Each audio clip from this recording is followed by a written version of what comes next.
Welcome back. This is part 2, Current Affairs 2018 part 2, and welcome back to Dreamers Paradise. Kindly like, share and subscribe our channel and we can continue. In previous slide we have seen part 1 and now I will just continue the second slide. India joins Ashgabat Agreement. The agreement will give India an access to connect the Central Asia and Persian Gulf. So they might ask a question in such a way, what is the agreement name that connect the Central Asia with the Persian Gulf? So you have to answer it is Ashgabat Agreement. Okay, the founding members of this agreement are mainly Iran, Oman, Turkmenistan and Uzbekistan. And this agreement they come to force already they came by February month, and accession to this agreement would diversify India's connectivity options with those of the Central Asia and have a really positive influence so that our trade will be improvised. And the next current affair is World Wetland Day. In which state we are celebrating the World Wetland Day? The answer is Assam. The Ministry of Environment, Forest and Climate, they act as an in-charge person of this, and they change in a collaboration with the Assam government, and they organize the national level celebration of World Wetlands Day 2018, and in this year it is celebrated in a place called Deepor Beel, Ramsar site. It is in Guwahati. Deepor Beel, it is in Guwahati. And what is the theme of it? The theme of this World Wetland Day is Wetlands for a Sustainable Urban Future. See, while you are reading the important day, you really have to remember about the theme. You try to read the theme also, because while asking questions in UPSC exam or say like any other common service public exam or Tamil Nadu public exam or state government IAS exam, you have to be very cautious about the day and what is the theme. So World Wetland Day, and what is the theme of it? Wetlands for a Sustainable Urban Future. So mostly every year February 2nd will be celebrated as a World Wetland Day to mark the date of adoption of Ramsar Convention on Wetland. And the next current affair is India on 7 golds at India boxing tournament. I'm sorry for the spelling mistake. I'm really sorry. India on 7 golds at India boxing tournament. 7 Indian boxers. See, who are they? 7 Indian boxers are, say, Sanjit, Manish Kaushik, Pavlia Basumatar and Lovlina Burgohain, Pinky Rani and Manisha. These are the 7 boxers. Okay, and 7 Indian boxers including 5-time world champion Mary Kom, 5-time world champion. They won a gold medals in India Open International Boxing Tournament, and really we really have to feel proud of it. Okay, so those boxers name again I will repeat it: Sanjit, Manish Kaushik, Pavlia Basumatar and Lovlina Burgohain, Pinky Rani and Manisha. Okay, this even happened in Delhi. Former world champion Sarita Devi lost to Finland's Marjut Putkolan by a split decision in the lightweight category. Okay, but we no need to worry about the negative thing. Just we concentrate only on the positive current affairs. Mostly they won't ask negative incident. Rarely, but okay. And the next current affair is India's first defense industrial corridor. India's first defense industrial corridor. What it mean? The first of the 2 defense industrial production corridor, it was announced in the union budget. They will link the Chennai and Bangalore, and that will pass to the Coimbatore and several other industrial clusters. The corridor shall provide impetus to the defense production industry in the country and in the region. The announcement on the second corridor would be made soon.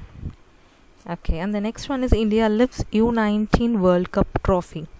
So who lifted U19 under 19 World Cup trophy? It's India for the record 4th time, and we defeated Australia in the finals. So they might ask question, India defeated which country in U19 World Cup trophy? And the answer is Australia. In the finals, coached by Rahul Dravid, the team had remained unbeaten. The tournament with a fourth crown, India surpassed Australia in the race of most under-19 World Cup titles. India's star batsman Manju Kaldra led his team to the victory as he made a brilliant unbeaten century. Good to know. And world's first robot citizen came to India. And what is the name of the world's first robot citizen? Sophia. Okay, remember the first robot citizen Sophia, and it is going to appear in front of the public at global technology event that is going to be held in Hyderabad. The humanoid designed in British actress Audrey Hepburn's image. Okay, the Sophia resembles like British actress Audrey Hepburn's image by Hong Kong based Hanson Robotics. It was given a citizenship by Saudi Arabia last year, 2017. Sophia made her first appearance in India draped in a sari, where it draped a sari and it appeared in front of it came to IIT Bombay last December, 2017 December, hope. Yes. Okay, and next current affair, Julan Goswami takes 200 ODI wickets. Indian women's cricket team pacer Julan Goswami has become the first woman in the world to take 200 wickets in ODI cricket. So cricket sports, if you take, many of them will be really very interesting, so easily you can remember these names. Goswami had become the leading wicket taker in women's ODI in May 27, overtaking former Australian pacer Catherine Fitzpatrick's record of 180 wickets and she beaten it. Good. And the next current affair is 881 kilometer of rail network is to be electrified. So this was announced by our finance minister in the union budget. Okay, the union budget for fiscal 2018 to 19 has proposed electrification, say, of around 881 kilometer of rail network in World Bank, and it gives a cost, say they estimate a cost of around 771.54 crores. The project will be undertaken in 7 zones, especially in West Bengal. Okay, that will be comes under the jurisdiction of Calcutta based Eastern Railway. Okay, the electrification of the World Bank part of this route involves a cost of 124.95 crores. So this is a very important question. 881 kilometer of rail network. Okay, and the next one is RBI keeps repo rate unchanged at 6%. The RBI has kept the repo rate, the rate at which banks borrow from RBI. So what is meant by repo rate? The rate at which the bank borrows from the Reserve Bank of India is called the repo rate. And they have unchanged to the same 6% for the third time. So it is the third time they are telling the repo rate as 6% in a row. This comes after retail inflation in December rose to 17-month high of 5.1%. Okay, that's not noted. Just to remember, think that repo rate third time they have unchanged and it's still maintaining as a 6% continuously. The RBI last cut the rate by 25 basis point in August last year. Okay, and next slide. South Central Railway with 100% LED lighting. Okay, this is also very important. Some of the current affairs you can remember easily. Just if you go through once, you can remember it very easily. South Central Railway with 100% LED lighting. Okay, the South Central Railway has become the first railway zone in our country to complete 100% LED lighting at all the station. Okay, so you can remember it easily. And the next one is Winter Olympic Games starts in Pyeongchang. Okay, so the 23rd Olympic Winter Games. Okay, in the Pyeongchang, it is in South Korea. Around 92 countries are going to participate in this event. 102 medals will be given, covering 7 sports and 15 disciplines under 15 categories. And this ceremony will be directed by Song Seung-won, South Korean actor. Okay, and the next current affair, India signs concessional agreement with UAE. India had signed the first concessional agreement with United Arab Emirates in which sector? In oil sector. UAE, you can remember oil sector very easily. So India signs a concessional agreement with UAE with reference to oil sector.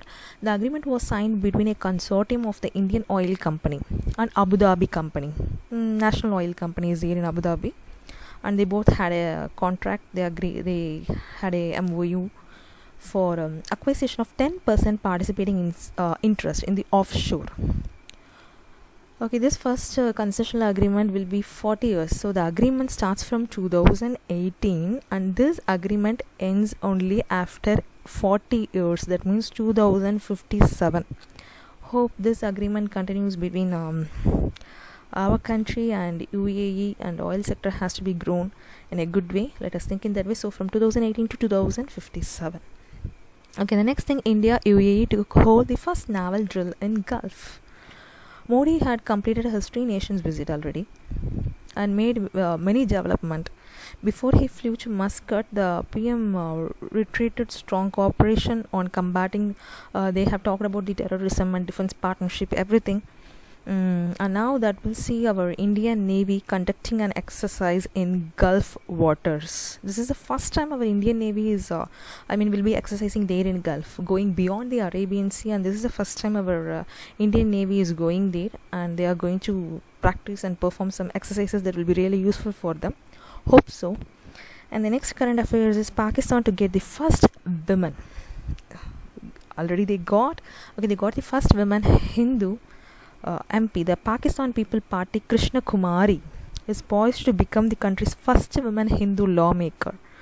Okay, it happened in February month after the party nominated her for the upcoming Senate elections. Ms. Kumari said she faced a slave-like situation during her childhood in the remote village of Nagar Parkar in Sindh province. So, really, Krishna Kumari, she had during her childhood days, she suffered a lot. And of course, I'm really happy to get a first woman Hindu lawmaker there. She worked on the farm of a feudal landlord who was abusive to her workers. Okay. Kindly like, share and subscribe our channel, and I will continue this part 3 video and the upcoming days. Okay, kindly like, share and subscribe without fail on Dreamers Paradise. Okay, thank you all. Thanks for watching.